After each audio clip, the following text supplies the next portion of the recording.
men either go to therapy or doing a podcast. And I was sitting there thinking about the fact that I have both and I'm still messed up. So maybe you need only one. One and only one. I need to drop something. Maybe we'll solve it by the end of this podcast.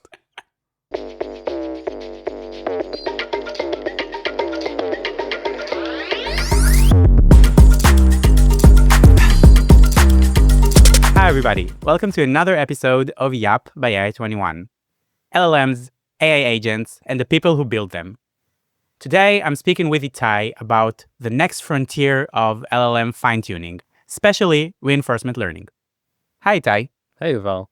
Nice to meet you. Nice being here. Can you maybe tell us a bit, very briefly, about yourself? Yeah, sure. So these days, I lead an algorithm group in AI21. I've been doing AI, it wasn't called AI, but I've been doing it for the last 10 years or so. And I've been working at AI21 for the last 4 years, starting as a researcher, and today I lead the fine-tuning group. And if you had to really sum up the most interesting things that happened with fine-tuning LLMs over the last couple of months, what would it be? For sure, the thing that drives the most excitement these days is reinforcement learning. I think that we're currently seeing the next revolution. We're in the midst of the next revolution that is happening. I'm sure that everyone is aware of what's going on, the agents that can code, the LLMs that can do deep research through the internet. All these things are possible using the technology called reinforcement learning, or more specifically RLVR, reinforcement learning with verified rewards. Something we'll discuss. Even the term agent, right? It's from reinforcement learning, a game theory maybe originally, but that's something that comes from reinforcement learning. You cannot have an agent without reinforcement learning, correct? That's right. Essentially, an agent, if you think about it, is something that acts in an environment. It is not a standalone thing. And whenever we're thinking about LLM agents or agents in general, we want an entity that can manipulate the environment around it and act through noisy, uncertain dynamics. That's exactly what the framework of reinforcement learning allows us to do. So we do want to focus in this episode on reinforcement learning and specifically RLVR, even though I think that RLHF is actually like the keyword that most people do know. Let's maybe just do quick alignment. No pun intended. Everything has started, I'd say, roughly speaking, it started at 2017 with attention is all you need. And the thing that drove the field to where it is right now was primarily pre-training. The mechanism of taking a language model, taking a transformer-based architecture primarily, and having a task of next token prediction. Essentially, we take the entire data that's out there in the internet, massive amount of noisy, messy data, put it in front of a model, and ask it to predict the next word. At every given point in the document, we essentially show it the context up till now and ask it to predict what would be the next word. This essentially teaches the model the structure, the innate structure of natural language. We're just putting it to the test every time over and over again, predict the next word. What we end up with is a model which is either a base model, sometimes it's called a vanilla model also, something which is essentially like a smart autocomplete. That's right. But at this point, these models are not workable. It's not something that you as a user are able to get almost any benefit of. Because if you think about it, there are many ways to do autocomplete. If you just grab your WhatsApp and you do autocomplete for the next word every time, you won't get a coherent message. No, but these are the best messages. These are the best messages, but they're so random. And most importantly, they're not aligned with your intention. They're not doing what you want them to do. They're not aimed towards your goal.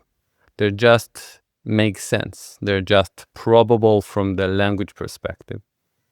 That's why we have the second stage after pre-training that's called alignment.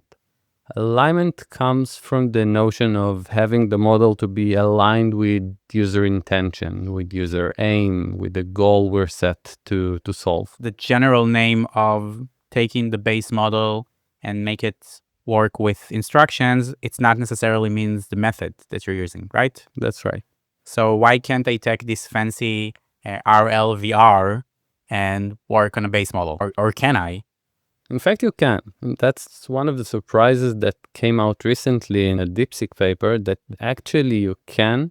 Maybe we'll get back to it, but in fact, as you said, alignment is an umbrella term of many different methods that allows one to align the model, to essentially get from the point where the model is just a very clever autocomplete to the point where you can ask your ChatGPT, Claude, Jamba model to do a task, summarize this paragraph, solve this mathematical equation, search the web for this and that, and to actually get a valid response in return. You mentioned I shouldn't take the reinforcement learning and use it on our base model. What should I do then? Yeah, so the most common thing, let's maybe do it chronologically. I think it would be easier to understand because these days alignment recipes come in different forms and different orders, and it's pretty much a live subject, so it's not one clear thing. But if we look at the progression chronologically, it gets easier to understand. So initially, after pre-training, the most common and simple practice is to do SFT, supervised fine-tuning. Supervised fine-tuning, in contrast to pre-training, is taking a prompt and a completion. That's as opposed to pre-training when we only had documents, which is essentially unsupervised. We did not have a document from the internet and a desired output of it. We just had a single entity, which is a document. But we have a lot of those. We have a lot of those. The benefit, we have scale, but we don't have supervision. Yeah. Now that we want to have supervision, we have far less of a far smaller scale, and the data has to be much more clean than in pre-training. But most importantly, the data is supervised, meaning that we have tuples, we have essentially pairings of prompts and desired completions. Please summarize the following paragraph and the summarization of the paragraph. Please solve the following math problem and the solution for the math problem.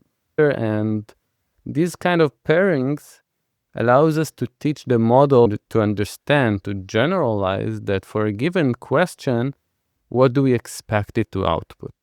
What form, what format, what length, how consistent, how coherent.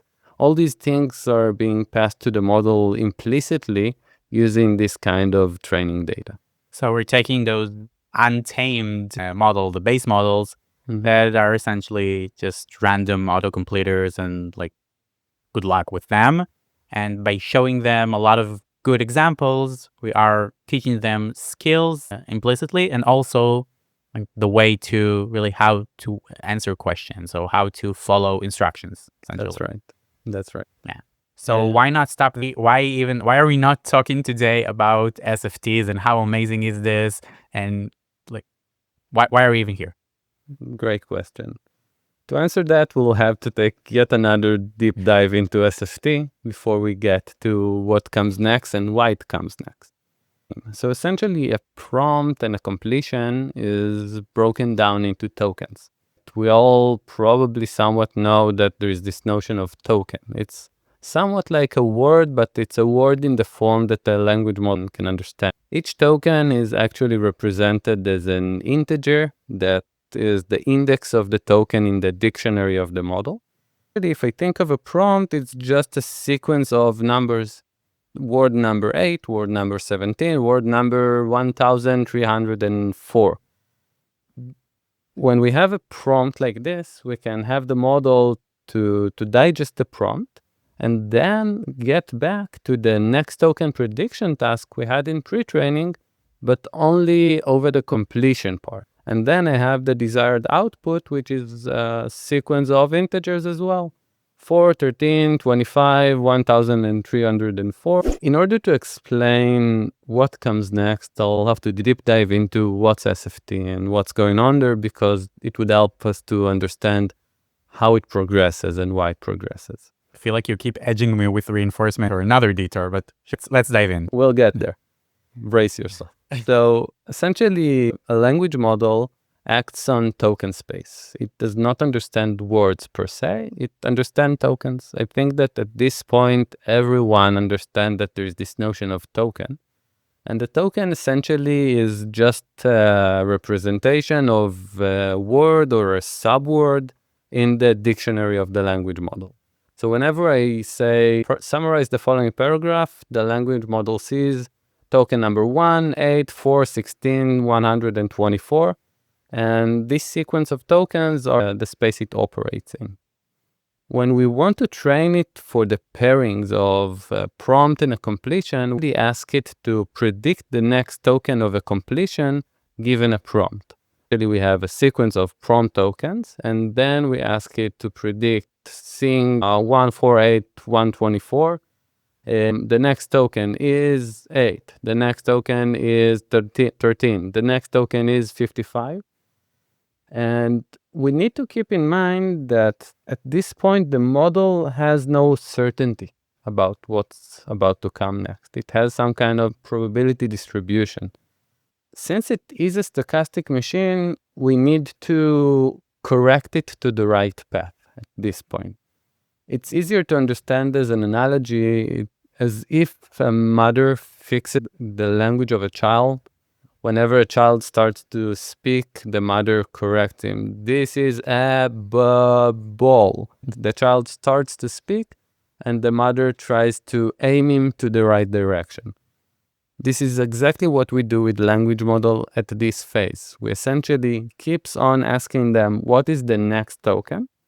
And then we ask what would be the distribution. And even if the model got it wrong, we force it back into the correct path and ask it what would be the next token after that. We don't let it diverge this way or that way. So even if it started answering something that eventually will be good, we're not allowing it to do that. Exactly. Kind of feels like the meat grinder from Pink Floyd video. We don't need no education. That's right. It's exactly that. We want them to do what seems to be the right thing, what is dictated by the data set. We don't want them to go any other way other than the one that we set them to do. And this is, in fact, as you said, a very hard constraint on the model at this stage of the training. We actually like to do that. It's efficient, it's very token efficient.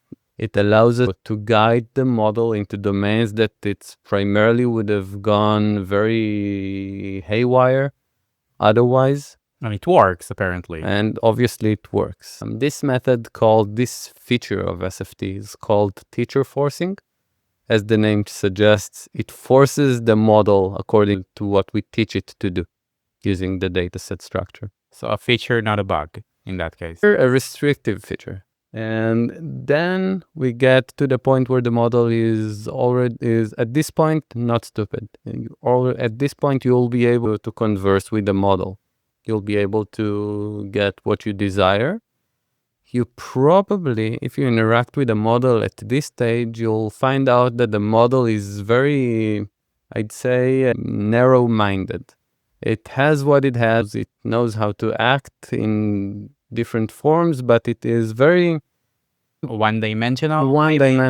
I think that was the experience that I had with the Instruct model, maybe at least when they were released at the beginning, but also now there are some Instruct models where, let's say I want a LinkedIn post or something, and it seems that I'm getting quite the same style, never my style, by the way, for some reason, but it's not very, I don't know if I want to say the word creative, because that's not like an actual thing that language models are, but it's very narrow or like one-dimensional, I think is the best description. I fully agree. One-dimensional is a very good description.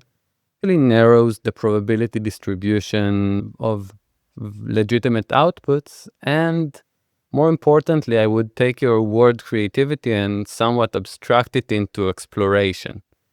The model does not explore its output space during this phase. We're only asked it to do very specific things. We have no exploration at this point. So we can imagine that the model has like this ability, the ways that the models can do things. And we're concentrated like very, very small, or not as small, but still not covering all the possibilities or all the potential. That, right? It's just like kids in high school. They have a lot of potential, but the model doesn't really tap into that. That's precise. So you said the world exploration, which for me throws me to reinforcement learning. Are we there yet? I think we can start going there. What reinforcement learning brings to the table is the ability to explore the model weight space. As mentioned before, the model has a lot of potential coming from pre-training. It read all of the internet, it understands every field of science, it read every piece of literature, it read every piece of newspaper that was available in public internet. It has a lot to say about everything. And we want to tap into that. We want to get to the model that is able to express all kind of different behaviors that we as humans were not necessarily able to articulate in our supervised training dataset. So RLHF, reinforcement learning with human feedback, something that was introduced via OpenAI with the release of the original Instruct GPT. ChatGPT, yeah. Instruct GPT? It was from the Instruct GPT paper. Okay. As well. Maybe it was popularized. Too many P's, too many R's, too many O's. You would think that after Wiki I could say this word really good, but apparently not. Apparently. Did you see Wicked, by the way? No. Did not. I need to start bringing... I need to train less model and watch more TV. That's definitely for sure. So this method is, right, they introduced that, and this is a bit different than our RLVR. So maybe shed some light about that? Sure. So at this point, I think that the field understood that something has to change. Something has to be more lenient, more exploratory, as we just said. And the way to move forward was very much, I would say, reminiscent to how we used to do RL in past days. Past days means, I don't know if our listener knows, but all the progress that preceded the RL revolution that we're currently facing is RL in gameplay. RL playing Go, RL playing chess, mainly led by DeepMind. They did such a good job that Lisa Doll, who was the world championship in Go, just stopped playing. Yeah. He literally quit from playing Go. I just saw him on a Netflix show. He's really so smart, but he quit because the machine got so good. That's somewhat sad, somewhat exciting, but yeah, that was a very exciting times for those who were in the field at that point. And what worked was having the actor, the agent, the game-playing agent at this point to work against what's known as a value network. A value network is another neural net that estimates the state of the environment. It really understands or try to capture how good a specific action is at a given state. And this is needed because, like, if I understand correctly, let's say I'm in a game of chess and I do not know, like, my next move is not a winning or a losing move. So how can I get some sort of feedback on that? And that's exactly what the value network is trained to do. It's trained to estimate how good is a given state, assuming that you're not given a concrete reward at this point in time. It is tasked to estimate what would be your reward at the end of the game, upon estimation with the greater depth. Let's take it back to our field of LLMs, and I think it would become clear what the value network does. Yeah, I think that RL is very focused on games. How does it look like when we talk about The analogy is quite simple if you think about it. The analogy goes as follows. An agent that plays a game, whether it's chess, Go, Dota, whatever, a tower game, The agent sees the state of the world, and every point in time it should output an action. Whether it's a mouse click, a keyboard click, I don't know what else can be, but whatever action that could be in robotics, it's something different, but some sort of an action that would change the environment, that would change the state. Language models also take actions. Generating a token is an action, and whenever I generate a token, as I generate tokens, token by token, one by one, I essentially change the state of the context that I'm operating in. So whenever I generate a token, I need to rely on all previous tokens I've generated. Otherwise, I would not be able to coherently generate sentences. So that's how the analogy works. States are contexts, which are corresponding to game states in chess, Go, whatever. And actions, mouse clicks, are corresponding to token generations. I can complicate it, but I'll choose not to. Let's get back to RLHF with that in mind, or is there something else? No, let's go back to RLHF. Let's go back to RLHF. Our value network is supposed to take a state and estimate how good is it. In our case, we want to take some kind of a generation by a language model and ask yet another network to estimate whether this output is good or bad. If you ask yourself, what is good or bad? How can we capture good or bad at this point? Good or bad is somewhat subjective. Some people will like something, some people won't, but I'd say that for most things, there is a clear signal on a consensus, meaning that if a completion would be very bad, many people will be able to annotate this output as bad. And whenever something is good, many people will be able to recognize that it's good, it's readable, it's concise, it's well aimed, it's well fulfilling the prompt. And there's also things that's, are like maybe simple ideally, like if there is a question answering part and the answer is made up or not grounded to the context, if the summary is somehow longer than the original or roughly the same length or something like that. This is things that I think a lot of people can identify. That's right. As you mentioned, there are many dimensions of goodness, but let's keep it vague just for another month. We can dive into the different dimensions if you're interested, but overall, there are criteria of what's a good completion. Some of them are more subjective, some of them are more objective. Regardless which one we choose, the fun thing about language models, they just want to learn. And this part of having a reward model is something that can be taught as well. So with RLHF, we primarily capture this signal of good versus bad. We train a reward model to be able to classify the good completions out of the entire set, or essentially discriminate between good and bad completions. And now that we have a reward model that is able to distinct good and bad and essentially score the good as good and the bad as bad, we can have an agent, an LLM agent, or an LLM at this point, to be trained against the reward model to optimize its score.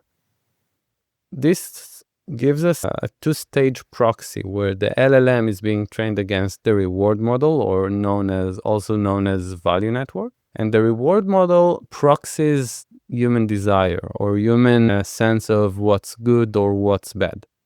That's the notion, the framework behind RLHF. Except the fact that here the value is like, it's not token by token, right? We are looking at the entire generation. So all the vagueness of the value is essentially like, okay, I do have the final completion. I'm just not sure if it's good or not, but I'm not doing it at every step. Right? It's not before the end. Yuval, you have great questions. It's almost as if we talked about it before. It's almost. Just almost. So yeah, there are two flavors to RL in general. Here we can discuss RL in more general terms. RL can be valued at each and every step, and the RL agent can be rewarded upon termination of an action. Taking you back to gameplay, when you play chess, you only get your reward at the end. You can play terribly, but if at some point you're able to capture the king of the opponent at some stupid mistake he did, you won the game. Only then you got your reward, even though you played horribly all throughout. That's me, by the way. Both of the players that you're describing right now is me playing chess. Both the one that were lucky and the one that made the stupid mistake. The one that made a stupid mistake and the one that played horribly.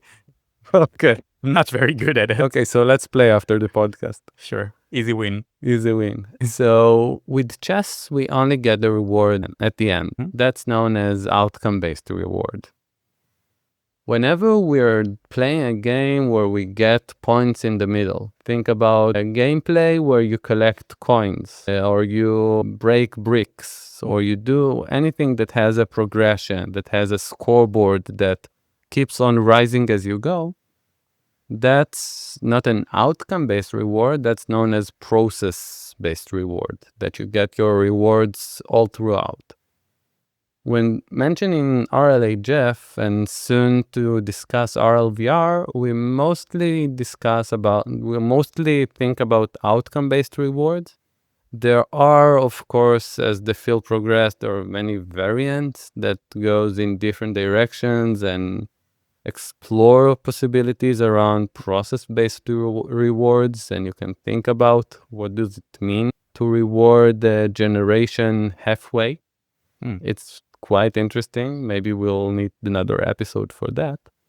But we only think about, for the sake of this conversation, we only think about rewards that are being given at the end for the entire generation upon termination.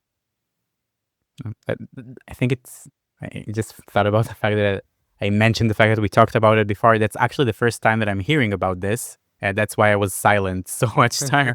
It was really interesting. So maybe we'll talk about another episode after that. But let's go back to the RLHF. I think that when you talk about RLHF, it kind of sounds too easy, right? It sounds that you were almost neglecting the fact that just to create the data set for the reward model, it's hours, days, weeks of human annotators to do that. And obviously, RLHF is not perfect if we're not talking today only about RLHF. That's right. I do make it sound easy. It's hard both in terms of human labor. I'd say it takes a long time to get that part right and a lot of work to get all the annotations needed. And on top of that, the one thing that strikes us most as a community of researchers is the fact that models are very good at maximizing reward in these setups.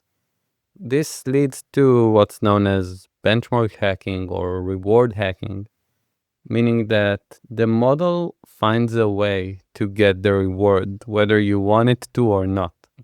And whenever we're trying to grasp some form of a subjective understanding of what good is, and we try to guideline what good is, and we try to capture that in a data set, we capture that in a data set, and we train a reward model to proxy this understanding of what's good, and then we train a model against the reward model, we get to the point where the signal becomes so propagated, so far away from its origin, that the model finds a crack to put its weights into and grab a better and better reward, even though it's not exactly what we meant. It finds a way to cheat in the test in order to maximize its reward, because in his mind, it's all the same. Degeneration, I think that's the name in networks. Degeneration is something more specific. It is the same outcome where the model finds a simple way to solve the problem. Yeah. It is, okay, it is, I'll give you that. You'll give me that? I'll give you that. Yeah. It is at least very, very similar in nature, where the model does something different but fulfills the task that you've assigned it to do. Either way, both of these are problems, things we don't want models will do. essentially where models, like this is maybe the only parts where machine currently are winning us, right? The machine taking over what we intended them to do. Both of these are phenomena that we don't want. It's essentially a place where the model wins, but we lose. That's right. We want to keep it in the right path. We want to reward it correctly. We want to be able to measure without a doubt that when the reward is high, the model is more and more right, is better and better. That's where RLVR comes in. We finally got there. Finally, you only had to believe. RLVR, the thing that we came to talk about here today, this solves the problem of the reward hacking, essentially. Essentially, it does that and it does several other things, but for sure that is one thing that's being solved. Many times in the field, we see that progression grows more complicated, more complex, more messy, and then it simplifies when we are able to capture what went right. Why is it working well? We're able to eliminate and strip factors that are not needed in the first place, or at least not needed as we thought they were primarily. RLVR is such a simplification on RLHF. Okay. So maybe let's start with the settings. What is RLVR and when do we use it? Okay, so RLVR stands for Reinforcement Learning with Verified Rewards. It is the same RL that we mentioned before. It's the same process of training an LLM against the reward that comes at the end of a generation, at the end of a completion being generated. The main distinction is that at the end, we're not evaluating its completion, evaluating its output upon trying to proxy what a human would have said about this completion, whether it's good or bad, but only measuring it on the bottom line. We only ask whether the problem was solved correctly or incorrectly. As you probably understand right now, it eliminates a vast range of problems that we can address because we need problems that we're able to verify. We're able to concretely verify, objectively verify. You said something that I really liked before. You called them hard to solve, easy to verify. RLVR essentially tries to deal with the region in space where problems are hard to solve and easy to verify. Easy to verify means that you're able to measure exactly whether a solution is right or wrong, maybe in comparison to some kind of ground truth solution. But at the point where you have a ground truth solution and a suggested solution by the network, there is no room to mistake whether this thing is right or this thing is wrong. Coding, math, sometimes or many times STEM, problem solving, physics, chemistry. All the things that got me beating up in high school. Exactly, those things precisely. Where you can have very difficult problem and the solution is 24 joules, $3, I don't know, 2 pi. The answer is very simple. The problem is very difficult. It seems that if you're only checking the end, it doesn't really matter the way that I got there. So how is that different from me playing horribly chess all the way and then winning with a stupid mistake from the opponent? It is actually very similar to chess in that regard. Whenever you measure only the bottom line, you only ask the model to get it right and you don't care about how he got it right. That allows the model to explore. That allows the model to make possibly stupid mistakes that it can learn throughout training, that it can learn and pick up and improve.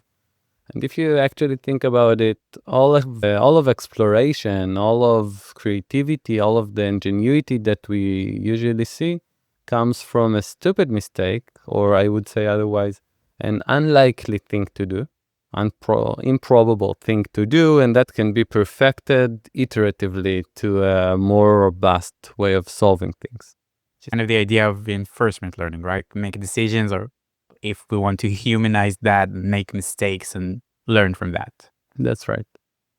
I actually read a tweet by Andrei Karpathy about this. He spoke mostly on RLHF and about Go and why this is like, he said RLHF is the way that we're using reinforcement learning today, and it's not even reinforcement learning. And he said that instead of letting the game goes as it is, RLHF on those networks will be something like show the player each stage 2 different options to play and rate them like this is better according to humans. And then we're limiting to the exploration space because otherwise we won't get something like move 37. Yeah, I think that the reason that RLHF is very limited is because of the, I'd say, hackable reward. We're not able to let the model explore much without finding a crack and finding a way to hack the reward. And it isn't like, now when I think about it, you spoke about teacher forcing, and we did say that humans build the preference data. Aren't we essentially, I won't say forcing, right? It's much softer, but we're going to the preferences of the people who build it. That's right. Maybe not my preference, maybe not your preference. So we are kind of limited there as well. That's very much correct. That's why all of this subjective space is very difficult to handle. The dictations, the guidelines to annotators should be very precise and should be very well crafted, and they're very much strict, very concrete, very hard to change choices in how the model behaves. It's important. It is something that would probably stay with us for a while. But I'd say that the significance of it, the importance of this phase, stepped down a notch because we want to have less and less subjectivity when training models. We want to have less things that are being thought of as maybe good, maybe bad, and more things that are thought in a concrete manner, like RLVR. And I do just want to, I just mentioned move 37. I'm not sure it's that, like a common phrase that people use. This was something that the AlphaGo network, like a move that they did that had very, very low probability, if I remember correctly. Mm-hmm. It was so surprising, and it essentially wanted the game or something. Mm-hmm. So this was like when they didn't limit the network, it did things that they could never suspect. I can jump into that, and I'd like to even use it to explain how extraordinary what we're seeing is. So move 37, as you mentioned, is something novel that humans did not know. Move 37 is a specific move in a specific game with Lysidol, I think it happened, and it surprised everyone because it's a move that humans did not used to do. It's not a technique, it's not a strategy that was known before. And the network just got it through self-play, through playing in many different games, again with outcome-based rewards against itself, and found a way to just win some games that for it was probably just another Monday, but for us it was, where did this come from? But probably no human annotator would have said to the network, this is a good move. Yeah, exactly. For sure, no one. Because if Lysidol, they knew this move and it surprised him, so that was definitely not hard-coded into the network. Similarly, we see that with language models, whenever we constrain them to verified rewards and train them with the reinforcement learning, all kind of emergent phenomena starts to kick in. Emergent phenomena that we did not intended, that we did not train the model to do, we did not guide the model to do for sure. Let's take, for instance, we all know the notion of chain of thought, where the model does not jump the gun and spit out an answer. If I'll ask whatever your favorite language model is to output an answer for a mathematical problem, it would not just shout out 4. It would go and think step by step. Let's think it step by step. Let's take it steps. Exactly. So the model will just work his way to the solution in a way that would be understandable for a human who reads it, but not less importantly, would guide the model to more likely to be right answer because it will the problem in intermediate steps. This is a phenomena that we're already used to. But when we spike it with reinforcement learning and essentially let the model go crazy and let the model keep on generating chain of thoughts that might go longer and different and more diverse than we would have gotten if we just asked for a single answer. If we scale it and ask for many different ways to get a chain of thought for a specific solution, every now and then the model finds out a way that would very much help him if he had done it. One simple example for this is self-verification. A model can work his way to solve a mathematical problem, and many problems are structured in a way that once you got a solution, you're able to take your solution and substitute your solution in the original problem and make sure you got the thing right. You found X, you substitute X back into the original equation, see that it actually solved it. When you were a student, you probably figured it out. And if you didn't, your teacher or your older brother told you, dude, just check your answer when you finish the test. These are things that the model finds out by itself that it better do during his chain of thought whenever it can in order to get the answer right. These are things that we've witnessed during the training of RLVR. Yeah. Sorry, the training of a model using RLVR methods. That's right. And if I jump back to SF, with teacher forcing, we were unable to ask the model to explore because we were guiding it very strictly in a specific path, and this path was predetermined by the dataset. Whenever we're only measuring how the model behaves at the bottom line, whether it got it right and got it wrong, we're allowing the model to develop its own behavior to what's known as emergent phenomena. The model comes up with this way of thinking. Okay, and so you mentioned chain of thoughts, you mentioned self-verifications. Any other interesting things that happened there? It's mighty exciting. I'd say that one of the most fascinating behaviors that we see are backtracking. We're seeing self-verification. Sometimes we see that the models try to solve the same problem in different ways. Like simultaneously trying to do several steps in several directions, see what catches? Yeah, several mathematical problems can be solved in different manners with different techniques. The model can try different ways. And very interestingly, the more the model trains, the more the model understands that it can use its context as scratchpad, as a way of thinking more and longer and harder to get the answer right in most cases. So all of these things are being learned, and I suggest for listeners, if they haven't done so already, go to your favorite thinking models, which are trained with RLVR for sure behind the scenes, and go over their thinking chains. I think there are some models are hiding it, some models are allowing it to be shown.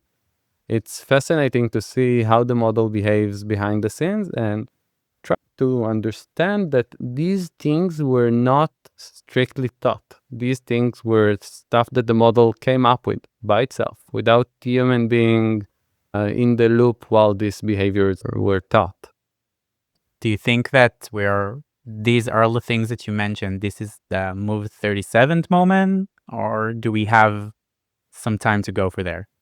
I think that, at least for now, we're not at the point where we are seeing scientific breakthroughs. I think that right now our breakthrough is at the regime of length, meaning that the reasoning chains and coherence time of reasoning chains gets longer and longer, and models are able to maintain, to be persistent with a goal for longer and longer times, and are able to get a handle of broader and broader fields. So your very same model is able to do math and to be able to search the web for your favorite shirt, and it's able to do it without compromise. It's able to do math and chemistry and coding all at the same time maybe for the same problem.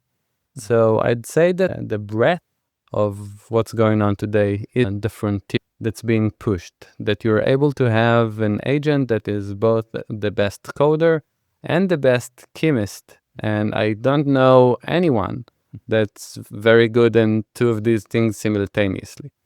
Of course, there's also the hope that it will just prove that P equals NP or something, and then we can just move on. Right? No need for complexity anymore. No need for complexity.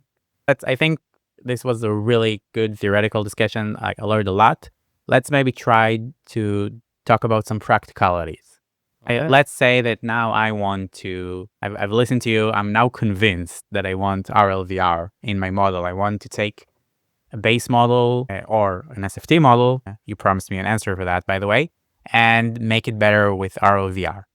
Sure. How do I do that?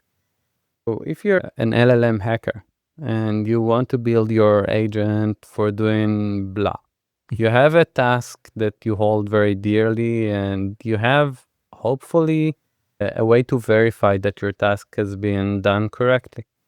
Say you want to teach the model to print with your 3D printer, or you want to teach the model to solve your math problem, or you want to teach the model to code something. You have something that you're able to verify that it has executed well. At this point, I would suggest start with a small model. For instance, one thing that I find very surprising is how good small models are able to at least do a significant portion of the job when trained to.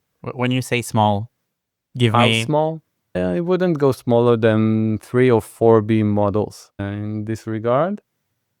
Of course, there are limitations for the small models, but if you want to get a grasp of what works and what's right and what can work, you can get a grasp of it with small models. Would you say that there's like a go-to framework to do that, or something that I wouldn't say easily, but can reproduce or something? The framework that these days all the cool kids use in the scientific community is VERL. Volcano RL, I think, is what it stands for. It's a open source framework, ByteDance, which climbs very rapidly in their star rating and progresses very fast. Most of scientific works today are laid upon VERL. It's very hackable. So I would recommend using that if someone out there wants to have hands-on experience with it. And if I work in a company, like a big company, I have some resources, I'm not just hacking over the weekend or something, what can I take from that? I think that you can work with VERL as well. I think there is no strict limitation of size. The thing that happens with larger and larger model is that, for one, you have much broader capacity to learn, and you start from a starting point that is far ahead than you would have with a small model due to pre-training scaling laws, as we discussed. But I'd say that if you're at the point that you are able to teach to train a very large language model with reinforcement learning, you probably know what you're doing. Okay, Itay, let's wrap this episode up. I'm going to now ask you a series of questions. Just answer, don't overthink it. Let's go.